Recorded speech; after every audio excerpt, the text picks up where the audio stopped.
What up? What up? What up, you guys? It's Blackwing 2040. Welcome back to the DC Animated Universe Marathon, and we are here for the first animated feature film of the DC Animated Universe.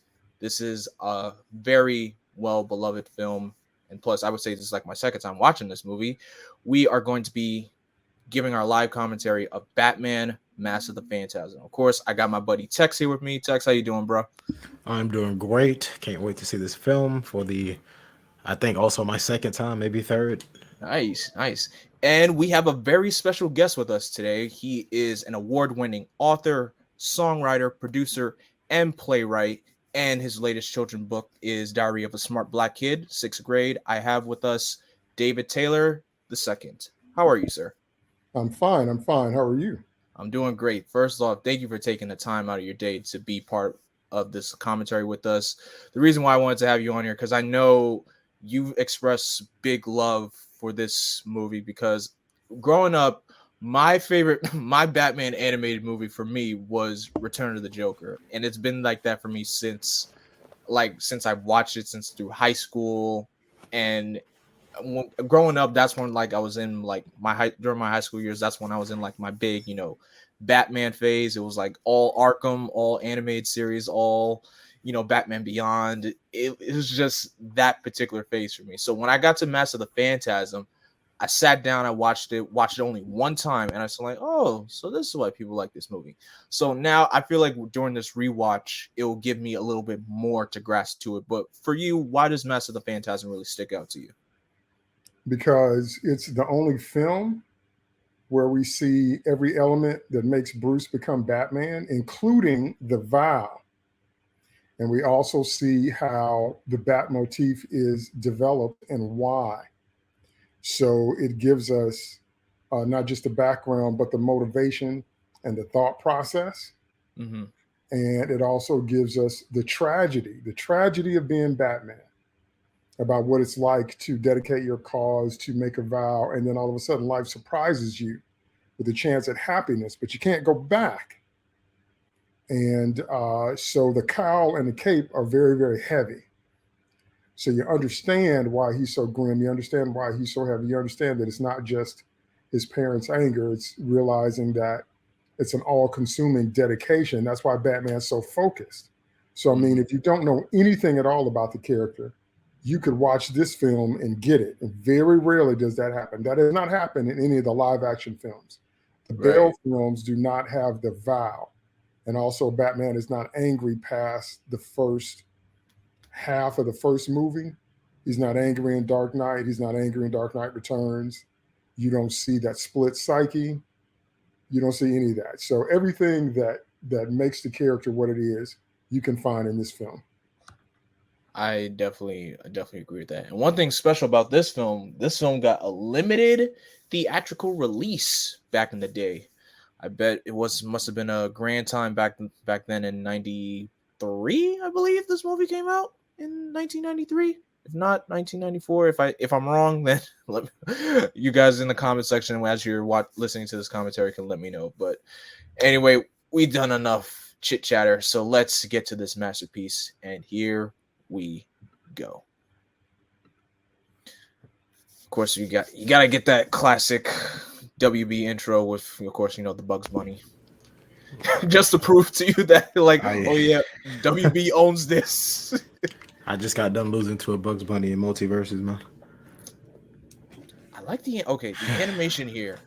Definitely, it's totally different from what we got in the show. Oh, I don't remember this actually. Yeah, I definitely remember this opening so far. It's straight to the point. Batman: Mask of the Phantasm. But it's more detailed. Yep, I like that.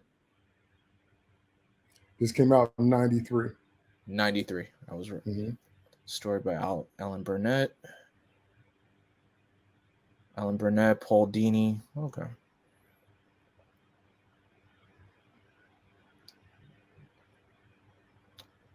This is definitely some beautiful detailed animation created by Bob Kane before they started crediting Bill Finger. Bill Finger, that's right. That's only been in the last 5 to 7 years. That's crazy how Bill Finger has been getting the credit. Andrea Romano, the great casting director for the entire DC animated universe, and as well as some of your other favorite cartoon shows like Danny Phantom. Oh, She's done really? I yeah, didn't know that. she's done a lot. I can she did Animaniacs, she did Pinky and the Brain. She's done so many casting directing for DC stuff. Like she pretty much hired all the voice work for all the DC animated films. If it wasn't for her, we wouldn't have like people like Kevin Conroy or Tim Daly voicing Superman and Batman and so on and so forth. This opening really sets up Gotham. I dig it. Yep.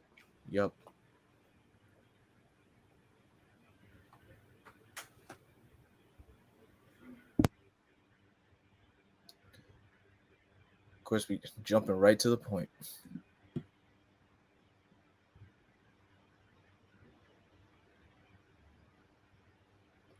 Palmer. I wonder if he's related to Ray Palmer. Boom. I know we just started, but this movie's a lot more fast paced than I remember. I mean, the movie's only an hour and 17 minutes, so Oh, that's right. Yeah. yeah. So expect a fast pace.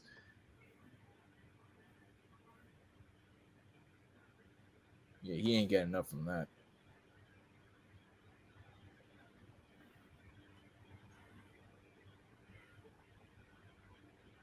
Yeah, but I mean, it shows you what the underside of Gotham looks like, Yep.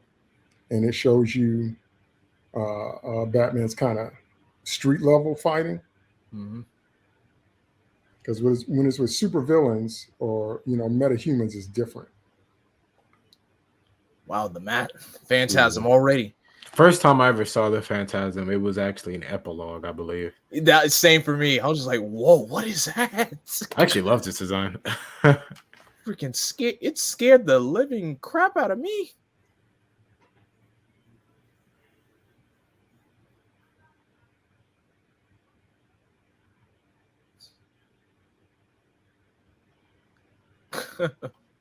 Trust me, if I saw a figure like that dressed up in real life coming at me, I would run.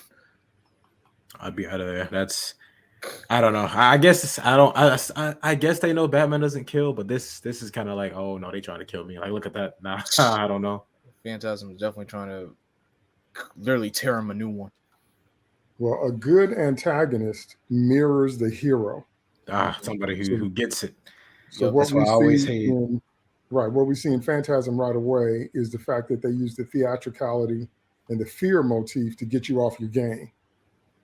Because you can't think straight, you can't fight straight when you're scared. You tend to be more reacting. So already we know Phantasm's super smart. Now I love that shot with cars coming through the window to the garage. My gosh, that is a which Fast and Furious was Fast 7. That was a oh man.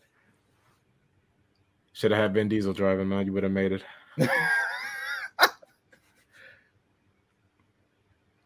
Oh my gosh.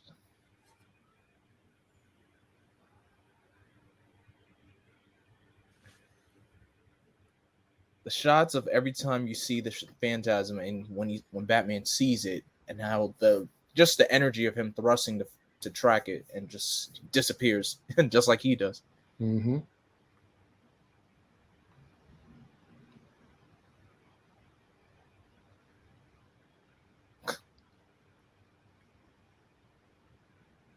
Guys like this, I don't know why he reminds me of Ferris Boyle a little bit. Probably because of the hair and the face.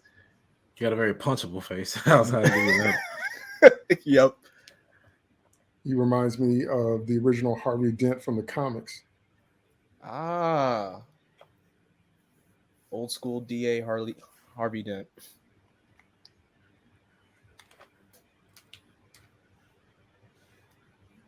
Alfred always being snarky.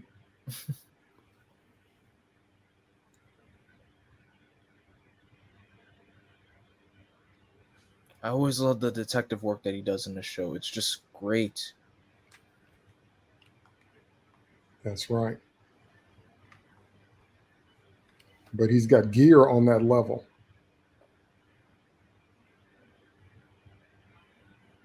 No, I get you. A lot of modern day depictions of Batman, he has a supercomputer doing after work for him, and this guy's hi guy, world's greatest detective.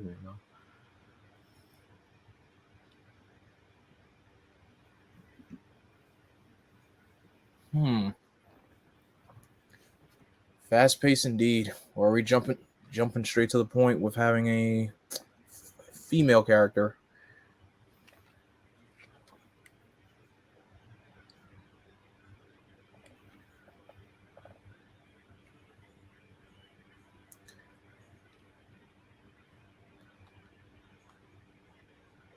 I wonder how many parties Bruce always has to host at his mansion. I always thought it'd be a liability. I wouldn't trust as many people in my house. Okay, now once again, this kind of scene, once again showing the foppish playboy, all the socialite women pulling at him. He seems disinterested. He's got all kinds of options, and that's the front he puts on, so people won't suspect that this guy dresses up like a bat in the middle of the night. And once again, showing the duality, showing why he acts that way, because he's dealing with 1%ers, 5%ers, 10%ers. He's dealing with the highest socialites in Gotham, and he's one of the most famous people in the city, if not the state, if not the nation. So he puts on this front so people would think that, there's no way this guy could be the bat. Mm-hmm. And once again, this movie the first rule of a movie is show, don't tell. Exactly. And so we can see it right here about why he's always throwing the trail off. But then in his private moments, when he's by himself and he's looking at his parents' picture and he's thinking about the old days, then you see who he really is and how he thinks and feels. So, I mean, it's just brilliant. That's what I'm saying. The movie is showing you all that in a short amount of time. Like sometimes less words is more. That's why it's so brilliant, because you're right there with him. Oh, flashback. Everybody knows that when you stand in front of your parents, you become a kid again. Just think about it. That is true.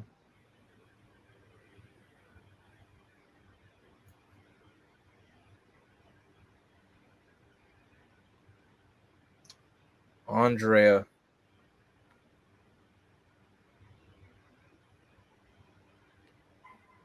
Okay. You know what's crazy? I would have been like, crazy person alert. I'm out. Stranger danger, stranger danger. Considering what Bruce ends up doing, I guess he has a soft spot. Yep. Oh, man. You got a heart for crazy? That's what you're saying? Yeah. No. Selena. All his best romances are crazy, man. I stand by it. Yep. Selena, Talia. Andrea. Speaking of Andrea, like I've never seen a good Batman story where I'm not interested in the romance. I don't know why. I don't know what it's about Batman's character, where his relationship with a different woman in his life is somehow as interesting as his crime fighting. Mm-hmm. You know what's crazy? The woman that's voicing Andrea, Dana Delaney. She's the voice of Lois Lane. Yep, which is crazy. I'm like, wait a second, why does her voice sound so familiar? I'm like, isn't that Dana Delaney? I'm like, yes, it is. Okay, another precursor to his eventual little fling with Lois. Okay. Oh boy, when we get to World's Finest, this is gonna be so much fun.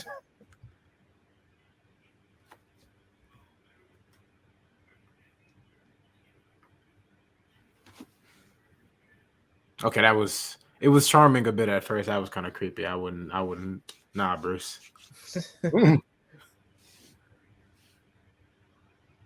Well, I mean, she got game. You got to give her that. I give her that, but game recognizes the game. She giving up red flags. Oh man. Oh, is this his first outing? Oh, I remember. Yeah, this scene I definitely remember. With the, I don't see a cape. With the bandit mask and everything. No, this is significant. I wish we got more of this. Like, I wish Bruce wasn't like, you know what? Let's start off with the bat and a lot of like adaptations of it. Yep.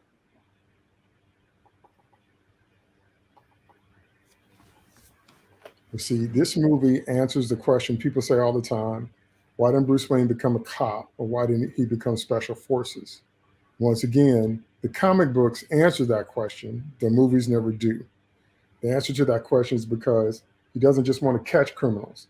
He wants to scare criminals. Look at them. They're clowning him. Like, I get it. Shurikens. Because they're just making fun of him. Ooh, that guy had a crowbar. Ooh.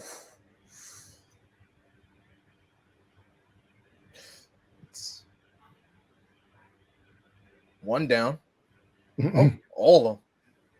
That would have gone much smoother. Oh my God. Oh, he picked that guy up quick. Good on him. At least untie the cop. Nah, he don't know me. He gonna try to take me too. Nah. I mean, he looks like a thug in this attire, so exactly. And he ran down a moving truck. I know a lot of people complain about his inhuman feats as, but it's like, I love the idea of a man who he takes such a stand that he keeps such a that Bullock. Yep, that's Bullock. A beat cop Bullock. As a beat cop. That's amazing. It all started here. It didn't start with Gordon. It started with Bullock. Oh man, that's beautiful. Before Harvey became a detective. Oh man. But yeah, such determination on like a human man is very like interesting to me. And I always like, he does he does crazy stuff, but of course let it happen, man. You know, he's that determined, he earns it, man. Oh my gosh. Jesus Christ. I couldn't agree more. That is in fact what the Nolan Bale movies are missing, is strip all the magic out of Batman. Batman can be falling off a building, turn in midair, shoot his cable gun, and with one arm swing himself to safety. 200, 250 pounds. So you see, you have to be Spider-Man to do that. Yep. So Batman does this stuff where it's superhuman, but that's the fun of the character. Exactly. Because if he doesn't, who will? You know, he's doing this for such a deep. He's been building himself to this moment since his childhood, since his parents' death. Yep. For him to stay on that path, it takes dedication. That's so right. Yeah, he has to do it. That's one of the things why I really like and also dislike about the Bale movies. I mean, the Dark Knight trilogy. Mm-hmm. Oof.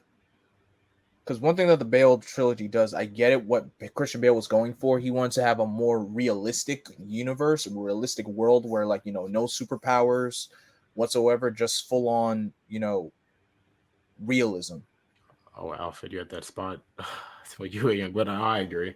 Because I think about the Nolan films, especially like the last one, it feels like it had tried to pick and choose when to be realistic. Like some of them vehicles were like, okay, this is kind of sci-fi, ain't it, man? Like, see, that's why they make me angry, because they were never realistic with the Joker, not one time. Yeah, it's like they pick and choose, and it's like you just choose one. Like, if you up to me, like lean towards the fantastical part, Yeah. Don't ground yourself. We got plenty of movies of grounded characters doing stuff. So he said in this scene, they weren't afraid of me. I got to strike fear in them from the start. I love that concept, especially to this Batman who he's out of the training. Oh my God. But yeah, like I think the fear aspect is so, because you have to shake them up before, like, yeah, you're a better fighter than them, but you're outnumbered, and okay, they got more chemistry than practically any person I've seen them win this show so far. Until whatever happens later. Way better chemistry, I could say, than him and Selena ever did. Especially in this show. Oh, look at Alfred. It was like, oh my. Like, well, excuse me. I will just put this back. You will not be needing lemonade. dancing on the As a kid, I definitely did not get that meant she was drunk. I would have just assumed like, what, Bambi, Disney? I don't.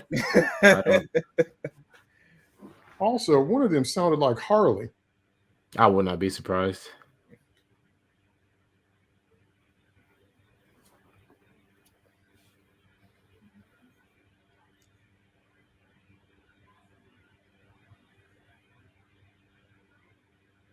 Oh, now I remember this. I remember this scene. I definitely remember this one. I feel like I've seen this exact same like mob boss thug in like Batman Brave and the Bold, where it was Vigilante was singing about. Yeah, I remember that I think he had episode. the. I like he had the same bump. That's how they brought me to that. That was a good episode. It was funny. Brave and the Bold has its moments. No, it does. It does. It's does. very fun. Absolutely, it does.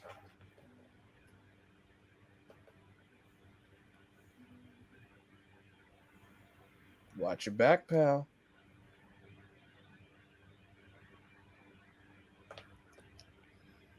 I love their entrances, man. I also want you to notice the color contrast of the roses amidst all those grays. That's just brilliant coloring.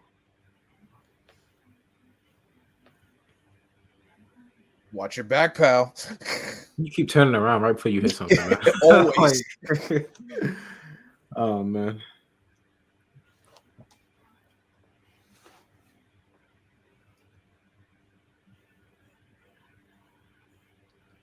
Time to pay for your sins. Don't even try it, pal. It's gotta Don't be the even worst thing for a criminal to hear, man. Like, you absolute failure.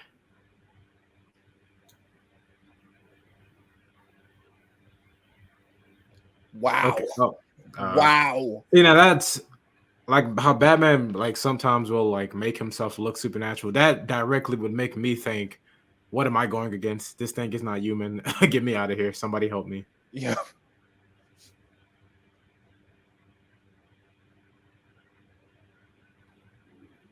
Like, hey, boss, where you at? That man run nowhere towards the car. This man just tripping. Like, Uh-oh. Yep, he done now. can't get a decent mob boss these days, man. Okay, that's a movie rule. Once you fall in an open grave, you ain't coming out.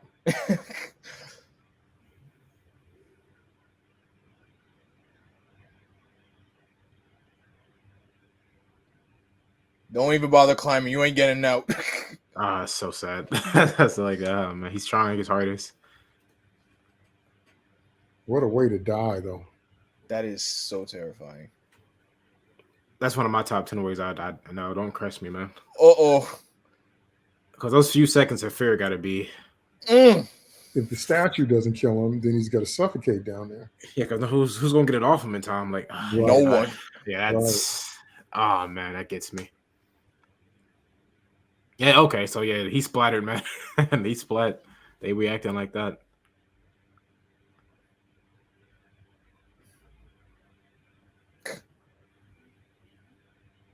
If I was a thug in Gotham and I heard Batman finally killing, I'm leaving Gotham. I don't.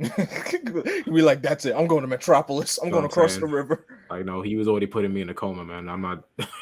No. Oh, you're going to die hard. Second mob boss sling.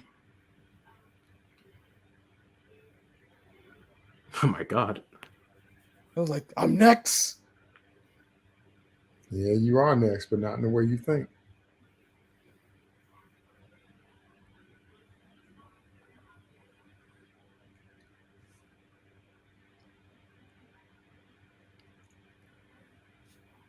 Councilman, shut up. Last name Reeves. That's what I'm saying. I don't understand why. So your only eyewitness are like criminals? I don't know. Y'all they turned on Batman really quickly. Political figures really despise Batman. I actually love this trope of the Gotham like GCPD activating the back signal, but he's like, I'm not stupid. Like I can see it a mile away. Like, no, y'all not Jim. Yeah, I ain't coming. I forgot which comic it was, but it was a comic, the New 52, that did that, and like they were just SWATs and they were waiting for all night, and he was like, okay, yeah, whatever y'all want. Good luck with that. Well, I like it when he's got that combination, good relationship with Gordon, but antagonistic with everybody else. Yep. I like that too, because I think it speaks to like why Gordon is that bright light for the GCPD, and why he's like one of the only people that Bruce really trusts in Gotham outside of like the actual Bat family or Alfred. Same as with Montoya. Oh yeah. Bullock's nice, but Bullock also he looking for a reason, especially in this movie. So Don't worry. The same spot where they first met. I didn't even catch that. Yep. Oh no. She puts it together really quickly. Oh. I'm in his brain. I'm sure she won't notice. There's no possible way. Oh man. I mean, like you said earlier, like he plays that playboy role so well, but he has to, because it's like when it's not really that hard to connect the dots when you honestly think about it. So he has to really play up the part like, yeah, it couldn't be Bruce Wayne. Now this is brilliant. Batman with the binoculars in the rain. This is just outstanding. Because once again, it says so much without him having any dialogue.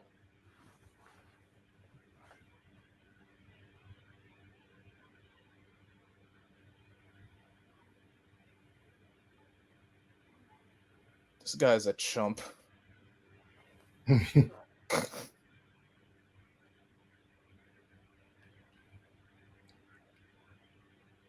Oh, shots like that. I love it.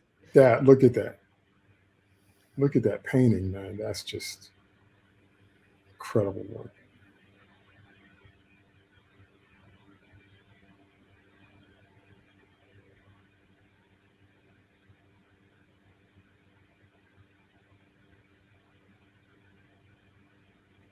See, now this is what I'm talking about all the time. How you can take a character when you understand what makes them tick and create a brand new adventure that's not based on the comics, but is still completely true to who they are. Because we don't meet Andrea anywhere else except in this film. We didn't know anything about her or the Phantasm except for this film. So this is what I mean when I say you don't have to take comic storylines and try to recreate them in films, because most of the time you can't. They What you have to do is mostly be sure speak you, for themselves. Right. What you do is you be sure you understand the character and then give them a new adventure that fits the format. Yeah, I think that's a big pitfall of a lot of modern day comic book movies, especially some other non-combo like adaptations in general. It's like, are you getting the actor to play the actor or the character? And like a lot of actors kind of just play themselves, which is why I don't really like certain MCU movies. You know, I'm not a big fan of Chris Hemsworth playing himself as Thor. It's funny. That car is tight. We gotta talk about the car. The car definitely was like it definitely was an inspiration. I like the sound of that. Alfred, write that down. But to key in on your other point, yeah, Thor as comic relief is not my Thor. I'm not interested. I think you're more on the Earth's Mightiest Heroes animated version of Thor. That's Thor. Yeah, because his jokes in that show, he was funny, but it wasn't like, oh yeah, because I'm a joke. It was like, oh no, he doesn't understand something maybe, or he's a bit blunt. But it was never like I'm the comedic point. The comedic one. Yeah, that's kind of a problem MCU has in general with a lot of their characters, but it is what it is. Well, there's some characters that can pull off super intelligent and funny, like Hank McCoy. Oh yes, God, I love Beast. We'll take that from him, but not Thor. Yeah, no, I think Thor is a bit too. I don't know the word, but thank you for using Hank. I know Twitter and every other social media site I go to seems to hate Beast. So, man, trust me. Some people, like we said, some people's takes on Twitter is just ridiculous. Oh wow, meeting the father already.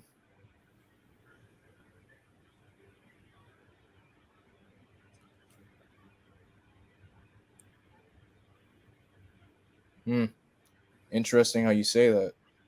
Interesting choice of words to him of all people. Yep.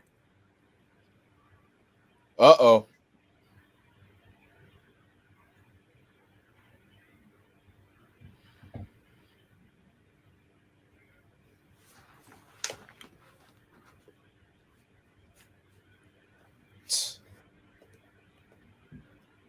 Bruce is looking at him like, people like you make me sick. I love his intense hate for criminals, man. Oh, look who we got here. Oh my goodness. As a kid, that twist blew my mind. I'm gonna keep it real with you. I would have never in my life.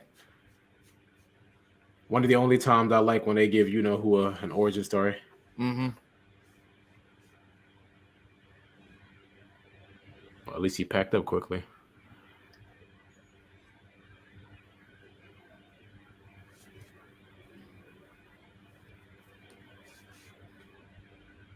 Bruce, don't do it.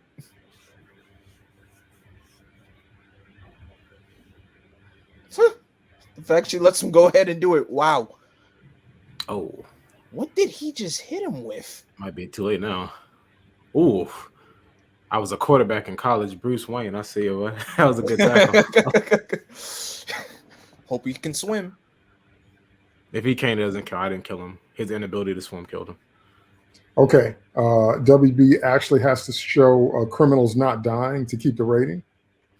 So you will always see them pop up from the water or pop up out the car because the rating changes when there's actual death on the screen. Yeah, like I noticed that a lot during the actual series too. It's like, oh yeah, that criminal survived Then somehow. here we come with this super leap at the bike. Oh, If I saw a dude do that to someone, because that was great. That was some Matrix stuff right there. Yep. If I saw someone do that, I would just that's like, you know what I'm exactly saying? right. I'd back out. Like, what? That definitely was. And he going for round You two. Like, called nah, people crazy, man. Gotham criminals a different breed. Oh, That's beautiful. Okay, he flinched because he looked away. Okay. should have kept your guard up. I mean, props to that guy. Yep. Like, if I saw him do it to that guy, I would have never done the same. He did the exact same maneuver. He got lucky. Okay, 2 got away. I mean, Bruce is still a tank. He ate a wooden bat to the stomach, man. Yep. Ain't no joke. Dude. And he's not hurt. He's not even breathing heavy. You know what I'm saying? It's like, well, he ate that. But now we know You could add why, ears to at least in the movies, there's some armor in that costume. This costume is still cloth, but it's just like your gear if you play pro football. Same reason.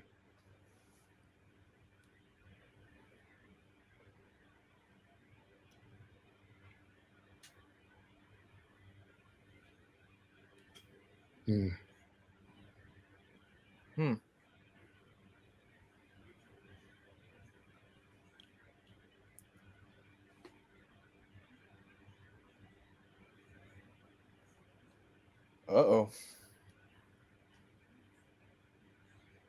Tell her you're taking a nap.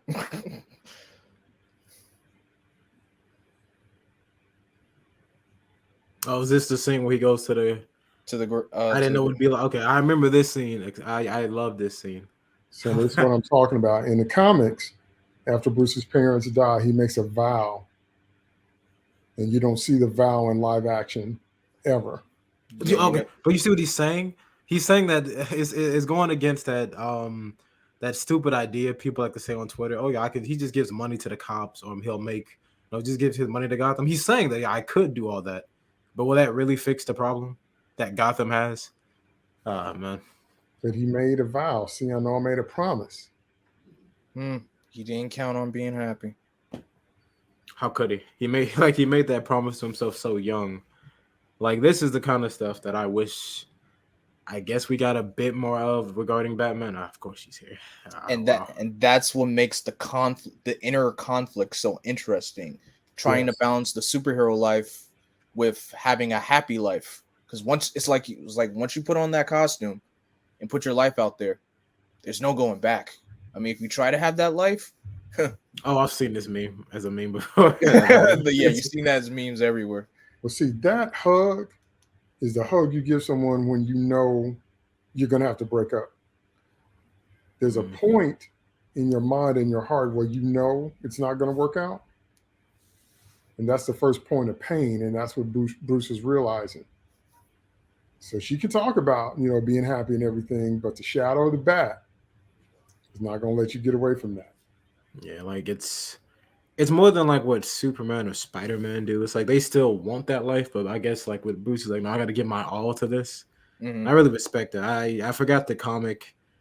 I think it was one of those stories where Batman, I guess, is dying. I think the spirit of his mother's like, your reward for being Batman is being Batman. I was like, that's a deep line.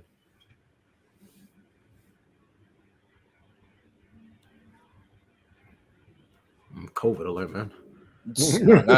Not even.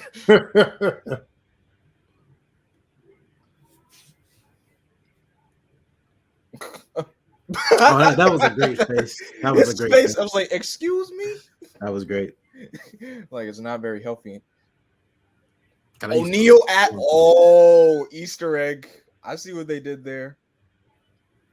These are the kind of Easter eggs. Again, this is how like this. These are made for an older audience who never forget. Because I would have never got that as a kid. I caught that immediately. O'Neill and like Adams are like Dennis O'Neill and Neil Adams. Rest in peace. Rest in peace to those two men. Two of the greats. The two men that made Batman what he is today. Not Frank Miller. Let's not talk about Frankie right now, man.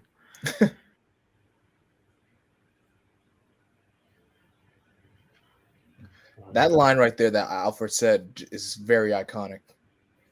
I diapered your bottom. That is just when Bruce acts like, you think you know everything about me, don't you? Like, I diapered your bottom. I very well ought to. Who else does sir? That? Who are you talking to like that, man? Like, I practically raised you.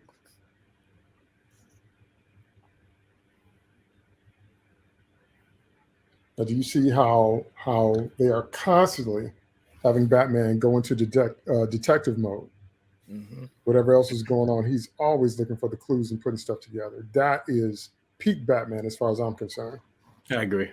I think Batman really shines. Like, you can make him a more like out there superhero when he's like, because I personally love Batman on the Justice League.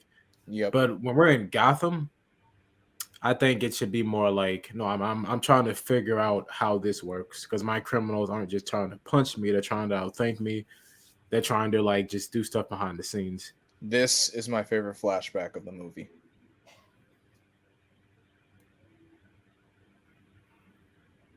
Kind of blunt with it, aren't you, Bruce? Straight to the point. That's a Bruce Wayne proposal. Like, he doesn't even ask, just says, "Oh, Bruce, you emotionally stunted child. You tried." Yeah, Andrea, you were right. Uh-oh. Bats. God, why? Why? Like, the symbol of terror. Just what you needed. That was a lot of them, too. You see how many bats that was? That's what I'm saying. Like, that was a lot of bats. Like, if they were like, I don't know, rabies, man, y'all might have been in trouble.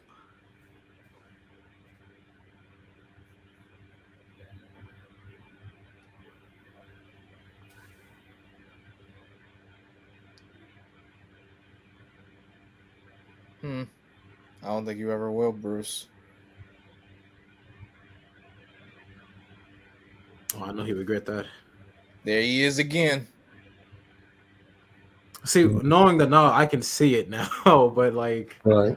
But without the knowledge, I want to guess. Wow, that was a good shot. He was pretty far away, so I mean, props to you, Joker. And here comes my favorite part.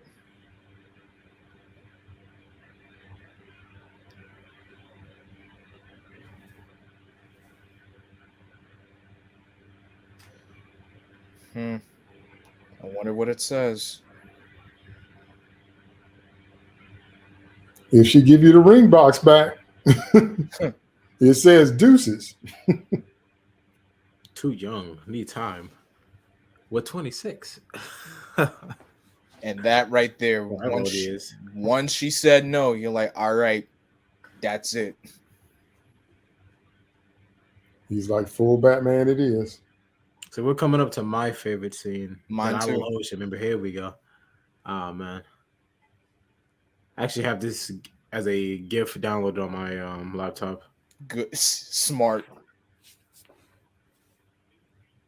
This is my favorite first time suit up scene ever, man. Oh yeah, Alfred, the cowl, and the music. Oh my god. Yeah, that shot right there. Yeah. And Alfred's reaction sells it, man.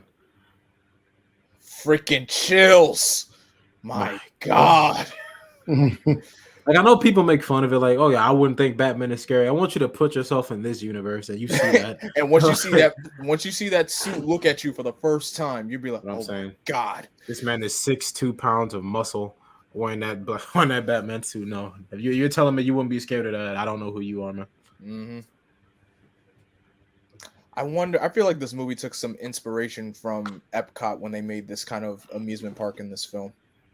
I'm not familiar.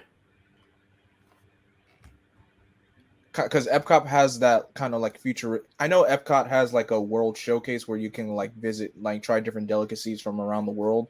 But there's a part like right in as soon as you enter the park that makes it feel like, oh, Epcot could like show you like the future, the city of tomorrow, everything. Like see like this where it says, where it's talking about like has like a futuristic theme and everything. Oh yeah, was this place referenced in Arkham City? That was where Ra's al Ghul and the League of Assassins were, or no? Tomorrow, whatchamacallit, Wonder City. Oh, yeah, look who it is!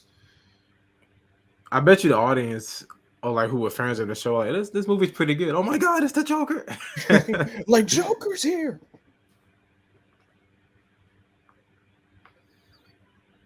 I love how the Joker talks. They're scared of Joker too. That's the thing. Yeah, you're just a common criminal in Gotham. Your superpower is that you shoot guns, and you're just in between this war between Batman and Joker. It's like, I'm not feeling it. God, okay. I love how he's animated.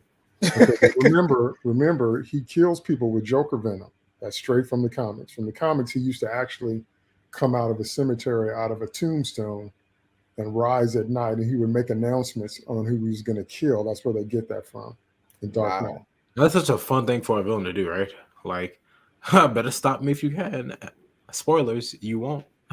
Remember in Batman '89 where Joker cuts across the TV screen and interrupts everything? Yep. Yes. That's what he did in the comics with the radio. Okay, so I would have never come known in that. and interrupt whatever program. Hence why Joker is always hijacking airwaves in the animated series. So he would come on at midnight and he would announce that by this time tomorrow night, so and so is going to be dead. The Joker has spoken. Wow, it was intense. I'm telling you. Can never have too much meatloaf, Joker.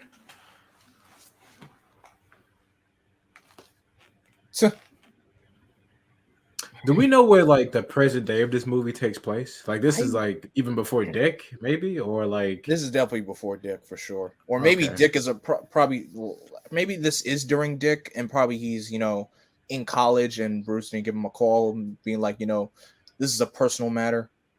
No, I get it.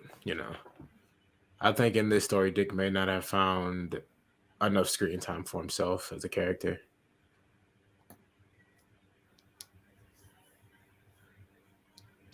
I love that the villains come. They're like, we need somebody to like we need somebody to take him down, please. I got money here for you to do it. Look at his face. Is that your bargain? I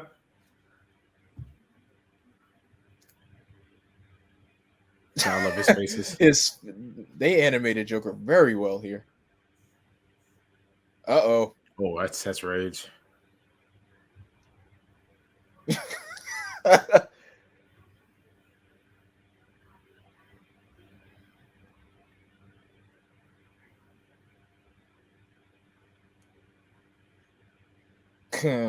I don't know, man.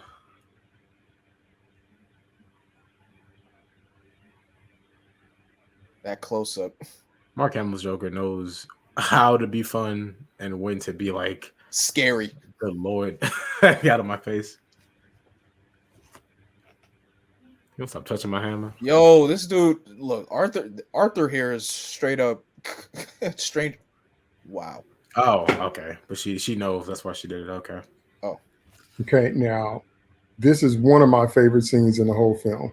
I agree because of the last line they say. No, because of that. Oh. No, because he was just standing there in the dark and she cuts on the light and he's right there and she's like, "Oh, it's you." Beautiful. I think I remember this scene because of like the line they both say about their parents. Or is that in this scene? It might be another scene. No, that's the way this one ends. The only one who's still afraid of their father in this room is you. Oh, okay. Something like that, yeah.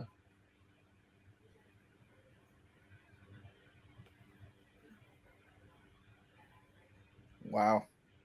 I I could can't read read lips. lips. He says it so like it's not a joke. I'm just that good. It's so powerful because very rarely do you find someone that can get Batman shook, but she can. Chip, there was the line. Controlled by his parents. That's it. And he flinched off it too, like, wow, she got me. I'm not used to that. I like how quickly they did establish, like, oh yeah, they both know it's not a big deal. She knows.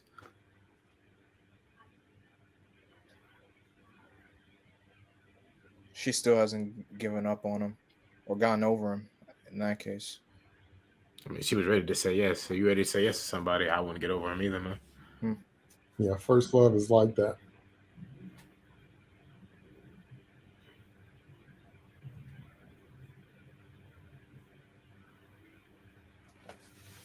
Uh-oh. Okay, talk about the biggest jump scare.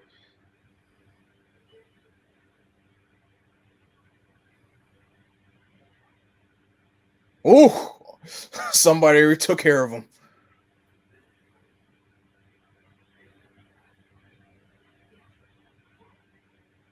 Oh god, they flash back to it.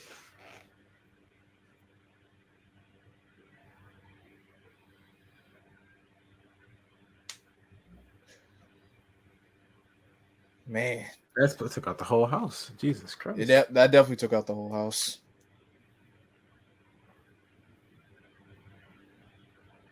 Oh wait, okay, well, took out that whole floor then, I guess. Is that the yep, the Batwing. No, no, no, no, no, no, no, no. Like, I got you in my sights.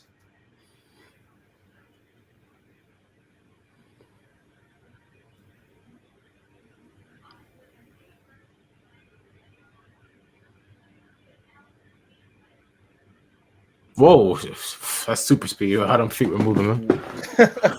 Sure is. Got him. That was such a push. I thought he was gonna land on him. Oh, her.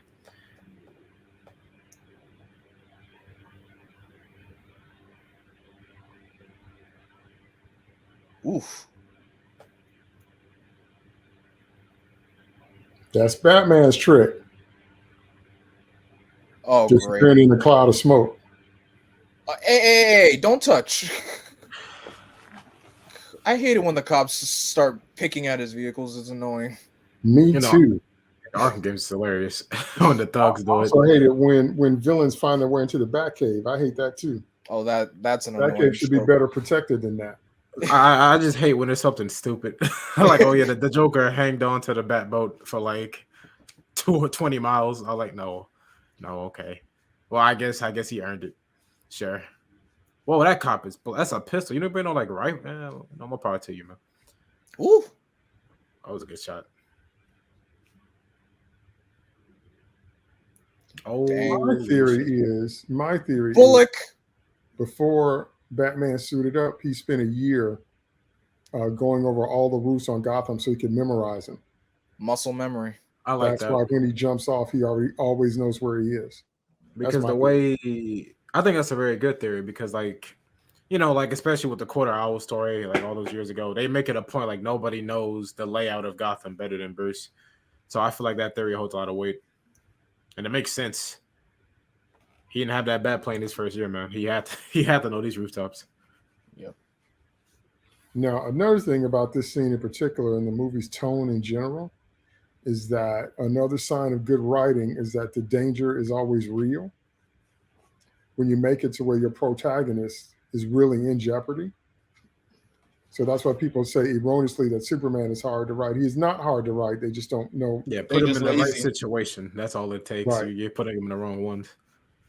But Batman's been in jeopardy and danger for real. Uh-oh, blood. Oh my God, I can Blood, bleed. dizziness, and he's not infallible. And so he would have been caught in this one.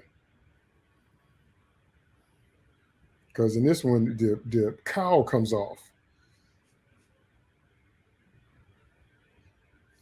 Or he takes it off to distract him. Yeah, that's his last. That's his last gambit, if I remember correctly. Like he has to do it. Sheesh. There you go. They actually were gonna like just destroy that man. Jesus Christ. Wow. So now he's just exposed. Now, if they catch him now, it's over. Something told me to get a detachable cape. Next time, listen to Alfred. Wow. I think I kind of saw this scene homaged in that Gotham by Gaslight movie, except it was Selena that time who saved him. Oh. Oh, Here his comes head is Andre. hurting.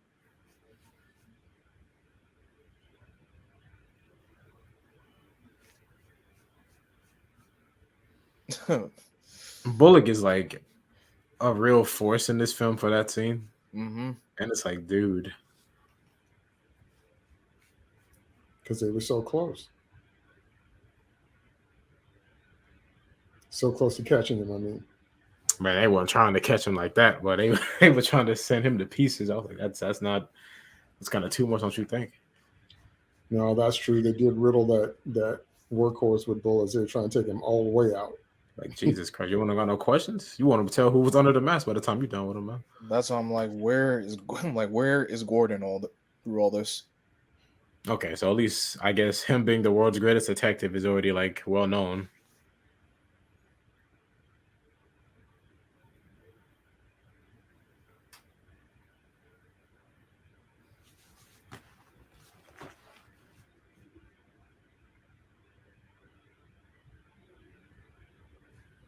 Uh-oh.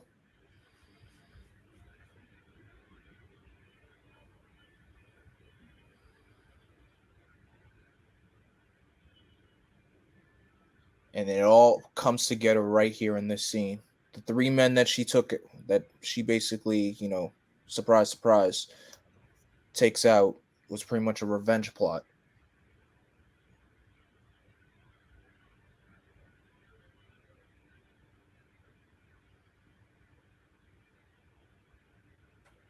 I hate it when they do that, when they blow the smoke in your face.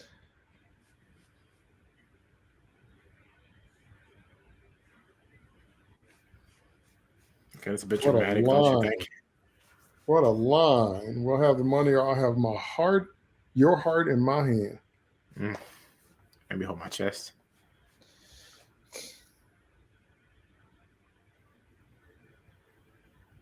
Could you imagine they were just right outside the door and they heard him say that? I'm like, oh, he plans to leave. Stop him.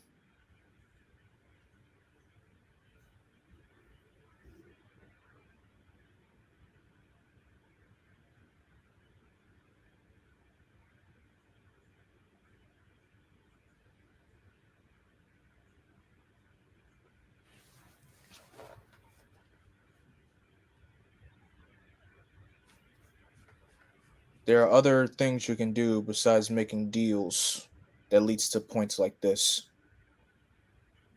I promise, huh? When does a deal with the mob work out well, though? Like, Never. Anywhere. Yeah. Especially if you consider yourself a good man. It's like, do you?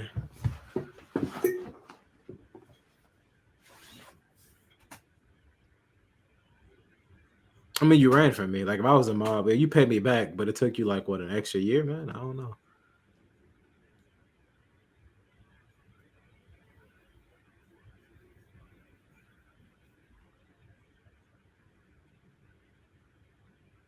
To find him, to stop him. Which him was she referring to?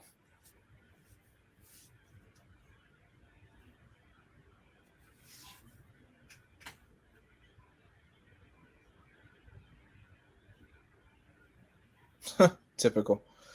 Okay. Second time, Alfred. Like, oh, again? Finally.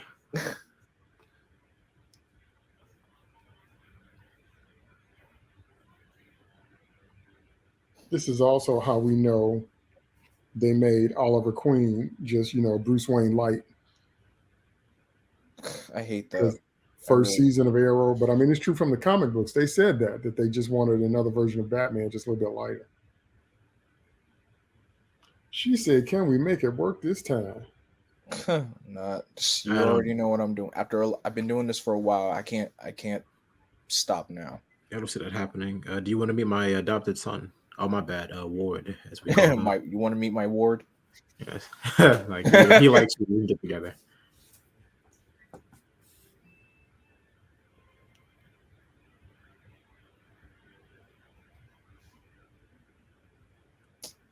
I wouldn't say they are together again, Alfred. Don't press your luck. See, Alfred he be pushing them, but he asking the right questions. But it's how he asked them. Mm-hmm. How does this bode for your alter ego? Like, he's like, I'm gonna just stop being Batman. I mean, I don't know.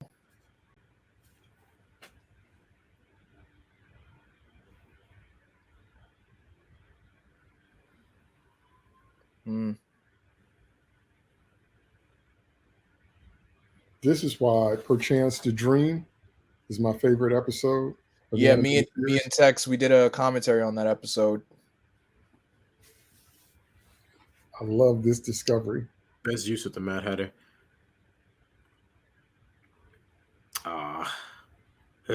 Like the look Yup, of he was like, disgust instantly. Like yup. that is such a childish drawing. He didn't like to add the white or anything. He just gave him a smile. He was like, "Oh, that It's like, bastard." oh no. It But could have yeah, been anyone else. "Perchance to Dream" is so brilliant, and like you said, that is the best version of Mad Hatter because the Mad Hatter is crazy and creepy, but he went to extreme lengths to try to get Batman out of his life. I And think once it's just a again, good. Oh, I'm sorry. Go ahead. well, I mean, it's just so tragic because Bruce can't accept happiness.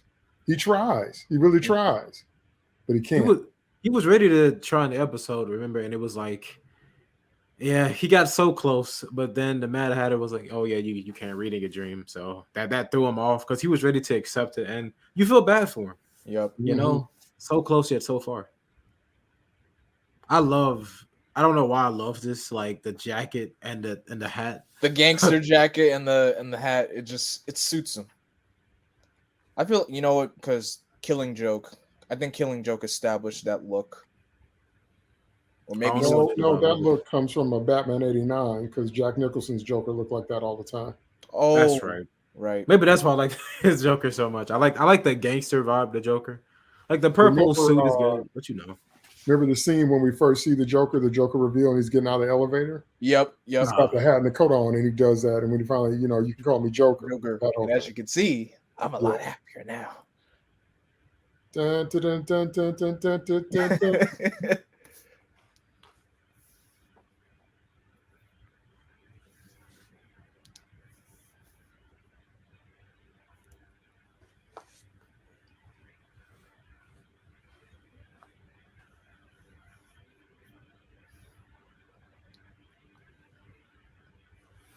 Uh-oh. Not the babe. Not the babe.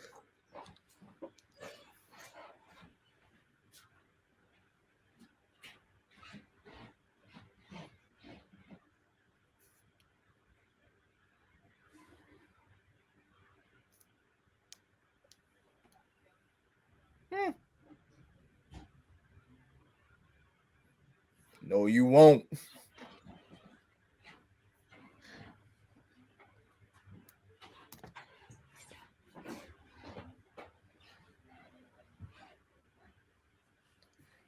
Oof. This shot. oh, this is where this shot is from. Okay, I thought it was from later in the film. Ooh.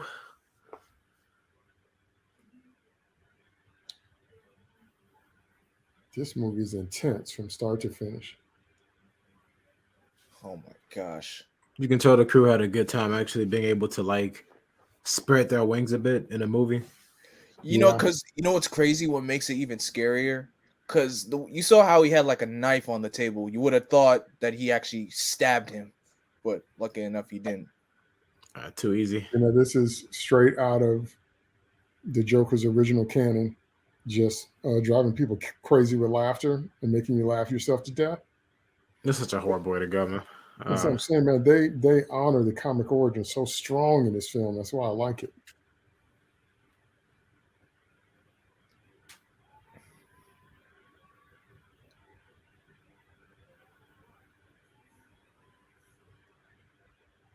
Wow. He looks drained. Completely.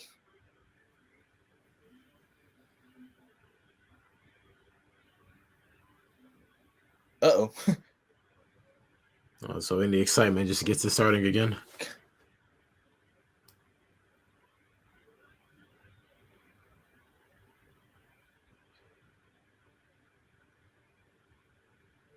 Tell you, Bruce is on heavy edge this entire movie.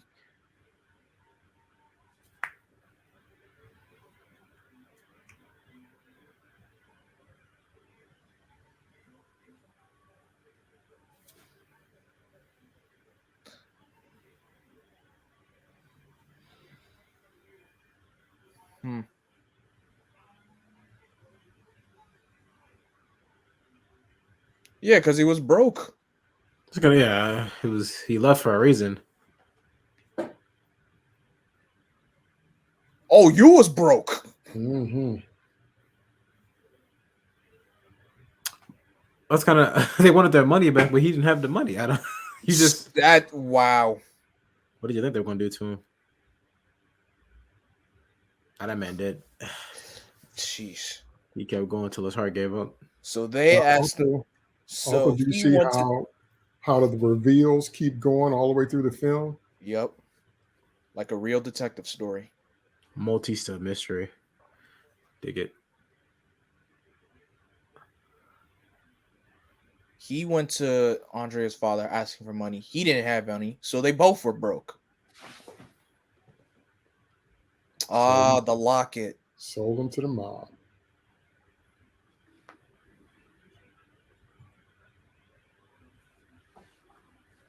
Don't. Bruce.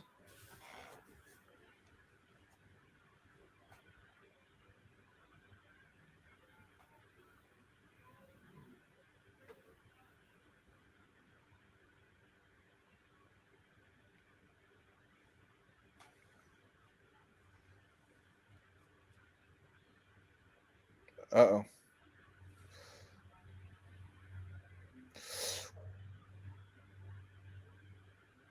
I like this line right here. Hello, operator. I believe my party's been disconnected. He's having a good time. Yep. That's why I think the Joker is such a charming villain. I'm a bit over him today because of his oversaturation. Oh, But yeah. back then, it's like It's just a did we ever joy. have a villain back then that was just such a he's having a good time doing what he does.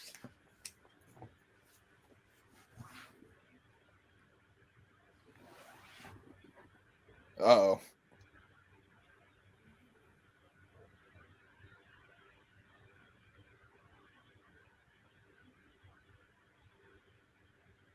Not eating the apple off, you know.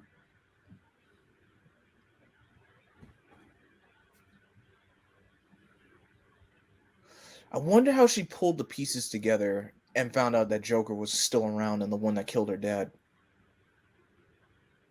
Probably the same way Bruce did. Maybe cause the Joker, he doesn't hide himself. He lets the world see him. Mm-hmm. So maybe she saw a picture and was like, kind of familiar. Had that same smile to him.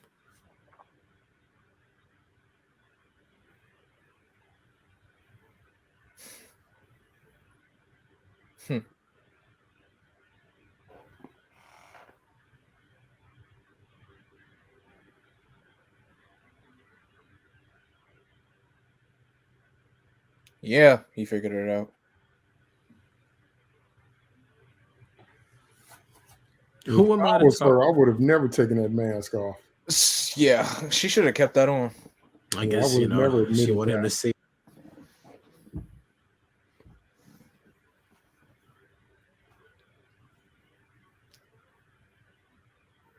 Uh-oh. That is not smoke. That joke makes no sense. You That tried to kill is me. acid. You lied. That is not funny. Wow. Oh my God. Wow. That Just means smacked her around. I played a bit of Mortal Kombat in my day. Can you tell? Ooh. This is already one of the best fights in the film. This is fun. Okay, he recovered from that too fast.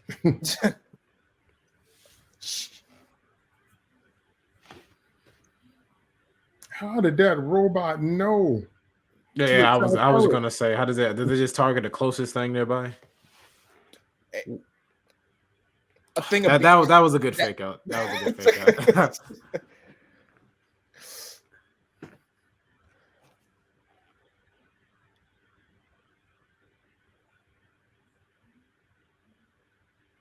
And it's always the fairgrounds, always. And they always, I would get tired of it if they didn't always make it better than the last one. It's always great. I can't even get mad at it. Plus, she looks like she's teleporting. Yeah.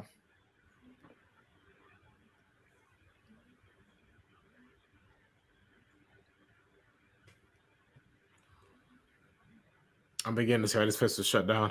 This is a safety hazard. Yeah.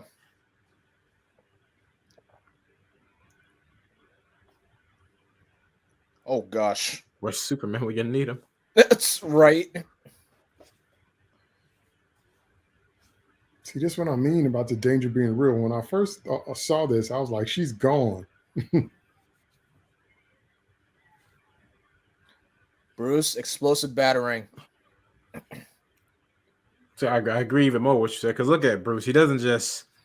He has to think it through because he's like, he just can't go in and save or dip out. It's like, oh, I got to be careful. I got to analyze the situation. Strategy.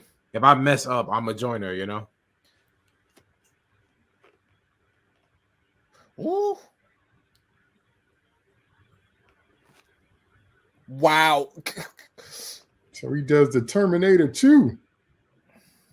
He's obviously a big fan. I know this technically should take place in like the 90s or 80s, so he must be a fan of those films, man. Between The Matrix and Terminator, he's just doing it. Coincidence how that piece never fell on her. Yeah, but it did separate them.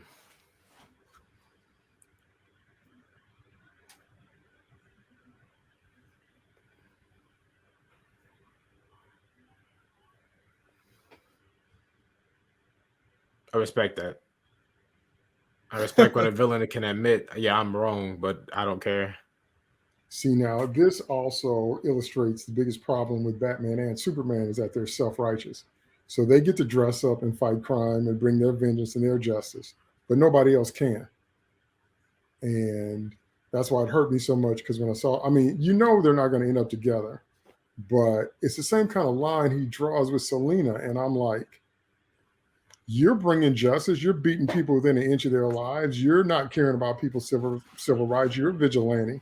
Mm-hmm. But can't nobody else do that but you.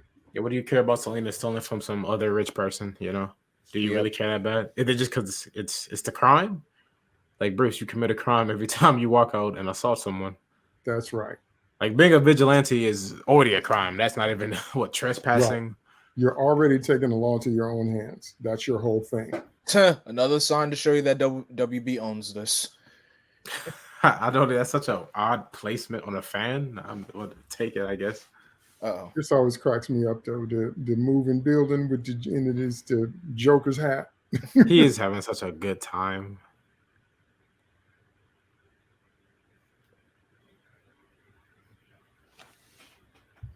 Watch your back. Also, remember. Oh, this is great. Godzilla. Also, remember that Selena in the Batman said that same line to Bruce. Help me, get out of my way. You remember? Oh, okay. That's actually very interesting. Okay. Oh.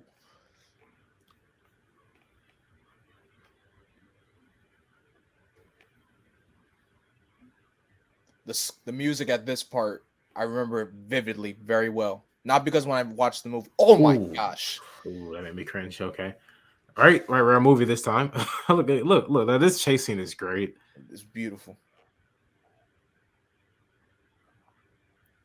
I'm saying they made all this. If I wanted this as a kid, I'd be in love. Like, I don't. Uh-oh. Just remember that scene from Almost Got Him where Penguin's birds are just beating them. Yep. It's like, Jesus. Almost Got Him was great. The Cape and Kyle caper was great.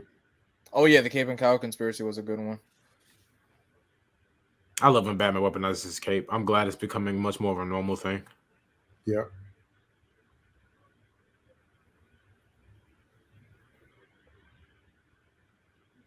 How?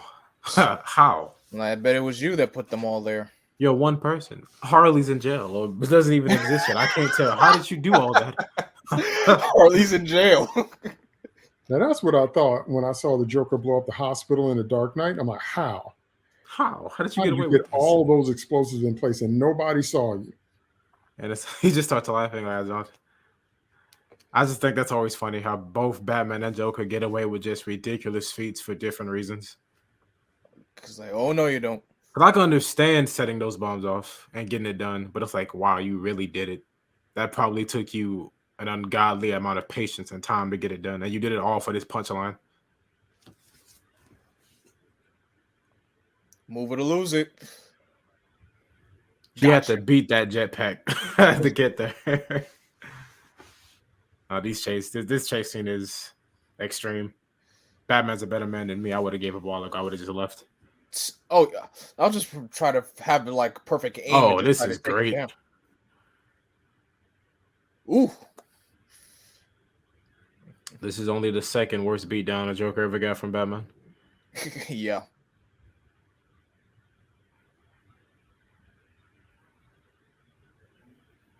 Huh. What Whatever it takes. Like, let me go or we'll both die. Yeah, he's like, I want to just die. I don't get it. Like, that makes no sense to me. Oh. Nah. We're both dead now. We're both. Sheesh. They are wrecked. Wrecked. But they both got that Wolverine healing factor. Just kicks right on in. Let me pop that back into place. Don't mind me. Oh, okay. Mark Hamill's best Joker laugh. But debatably his best Joker's laugh of all time coming in. Only other thing that might match this is maybe the Return of the Joker laugh. Yeah.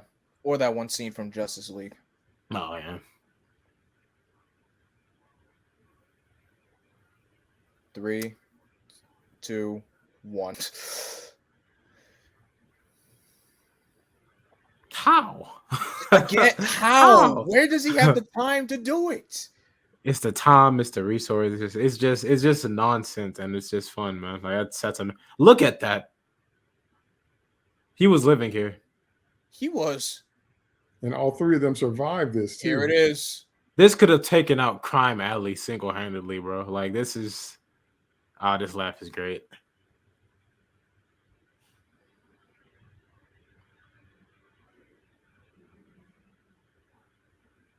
Gone. I'm Batman. I'm like, how? You couldn't take me with you? Is it because I was gonna save him? Like I don't. So they never explain how that teleportation works. Nope. That's okay. It is what it is. It's cool. It's exactly one of those show don't tell moments at all. I'll take it. Well, God bless his sewer. You're right. Sewer saves all. Like, it's too late, Bruce. She's gone.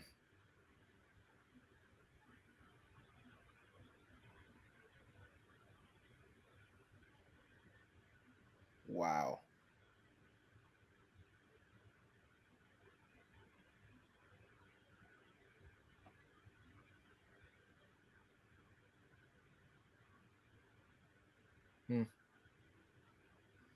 I like this.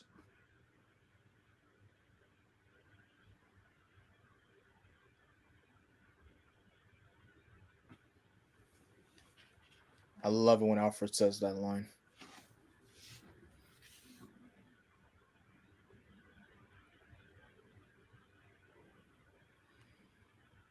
For all his snark, Alfred is the best dad. That's that moment right there. Oh, in this moment.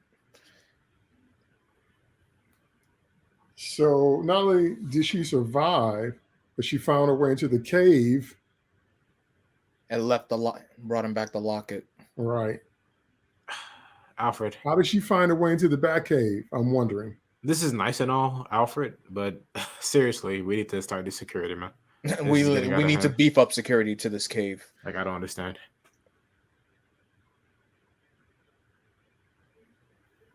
And there she goes, leaving Gotham.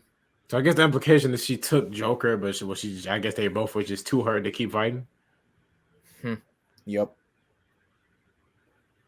Always She the should have punchable killed him. She faces, killed guys. everybody else, but we know they're not going to kill the Joker. Never. Power being the number one villain in the show. Now, for some reason, she reminded me of Kathleen Turner in this scene. Then they do the mirror with the sad head down, and Batman's got the sad head down thing. Did brilliant.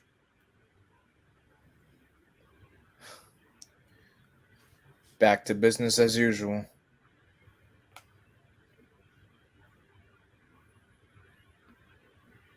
Okay, so I guess we're just to assume the GCPD realized that, dang, we really almost killed this man. We almost killed that one. Well, back to work. I want to know who got put on detail to go clean up the mess at the fairgrounds. Nah, man, it gets said that way. Wow. Okay, so unbelievable. I can now see why people love this movie. Of course, Kevin Conroy is Batman. I mean, the man is Batman, so there's no, that goes without saying. That pretty much goes without saying. But wow. So now I start to see why people love this movie so much, because after watching it a second time, it makes absolutely perfect sense. Because like you said, David, there hasn't been an actual, I guess 1989 comes close to that, but there hasn't been a movie that dives deeper onto the reason why Batman is doing this, why he's doing, why is he putting his life on the line every single night for, just for complete strangers. And, also the split psyche and him being driven by that vow, and he can't get away from it. Mm-hmm. And because Batman 89 reflected that too, that Batman was a thing that Bruce couldn't help. And because the bat kind of woke up inside of him when his parents died. And so he's had to try to manage that. That's the premise of The Dark Knight Returns, that he can't get away from it.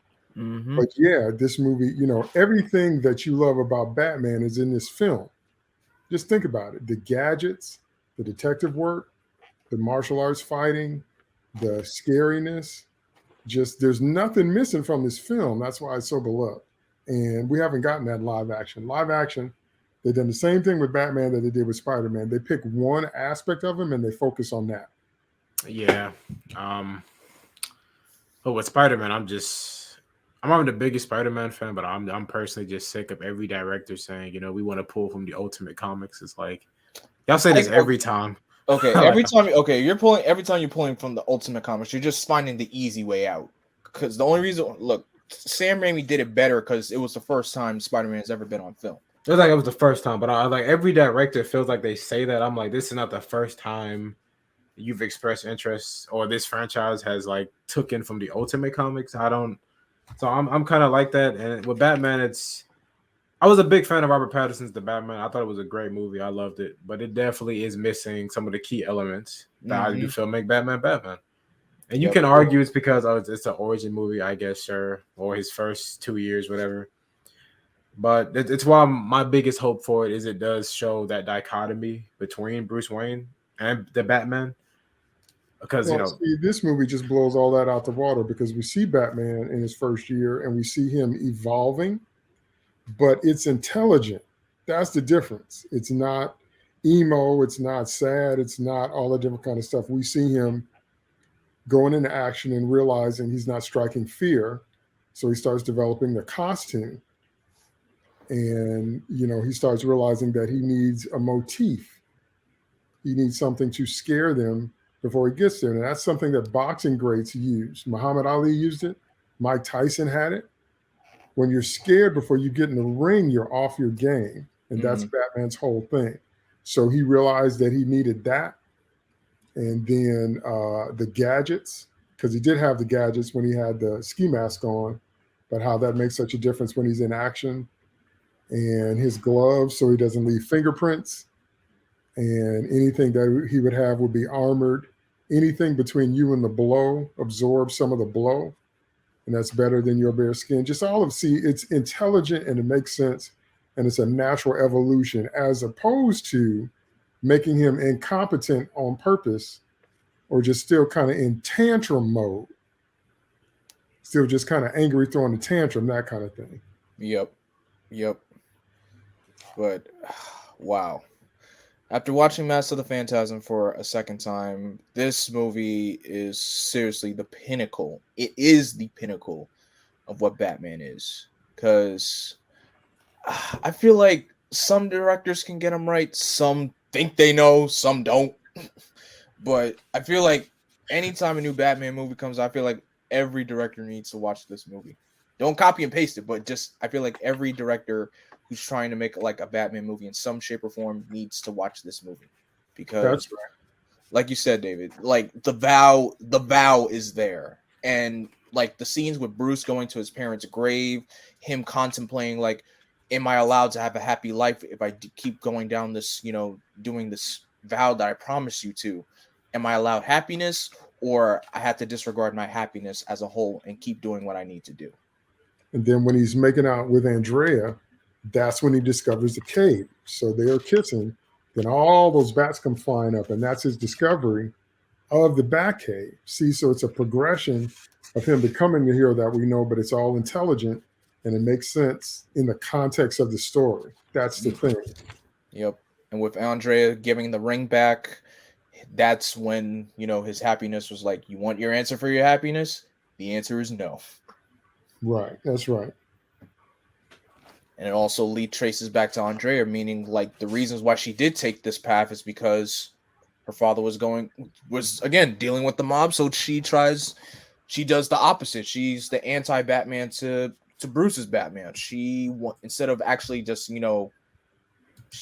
putting them away, she wants to take them out for good. She literally wants to rid the street of all scum and villainy. But man, again, this was just great. So, Tex, what about you? What are your final thoughts on Master of Phantasm, bro? I don't regret watching it again. It actually, I always say you can tell how good a movie is when it feels like no time has passed for me. Like it feels like no time has passed, but I'm fully filled. I'm satisfied with what I saw. That's how I know you make a good movie. That movie felt like it went by quickly, but it never felt like rushed. Some movies to me feel like, wow, I feel like I missed like a middle part or something. That's what 2-hour movies. So this movie didn't have any of that time, and it still felt like very efficient with its use of time and its characters. And the Joker doesn't appear until almost at the halfway point. Mm-hmm. But yet the use of him to in tandem with the flashbacks and the reveal who he is, if you don't already know, it's it's so good. Yeah, it's the kind of twist where you're like, if you don't already know it, you're looking at this guy's like, oh, he's just some random thug. I'm sure we'll see him die at some point in the flashbacks or in the future. No, it's a freaking Joker. It's like, but see, he's present in the film, but the film's not about him. Yes, he just pretty much played he just pretty much played a role with with the mob in the flashbacks.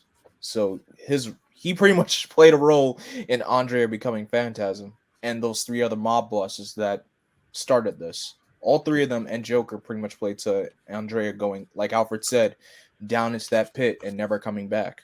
And depending on how you see it, I mean, he's kind of the reason, not the full reason, but yeah, he kind of was the reason Andrea and Bruce never got married, or he was one of the reasons. So in that way, it's kind of his fault Batman became the thing.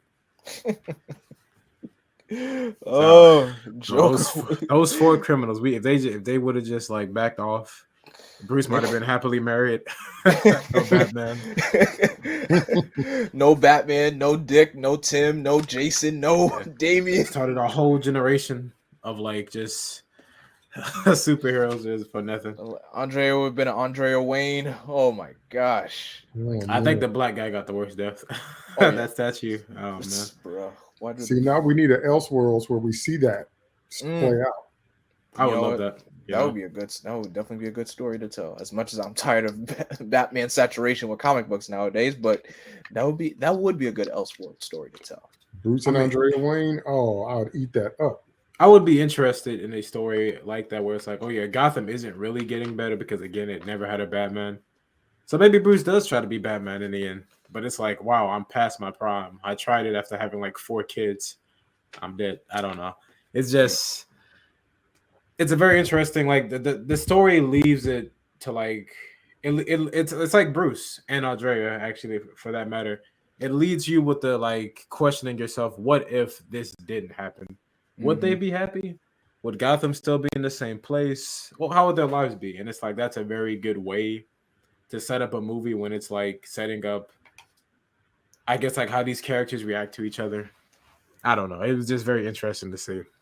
But yeah, now I can see why this movie is so incredible. I believe this movie was nominated for I don't know if it was nominated for anything. If I'm wrong, if it was, let me just take a look real quick. Master of the Phantasm, awards, legacy, home media,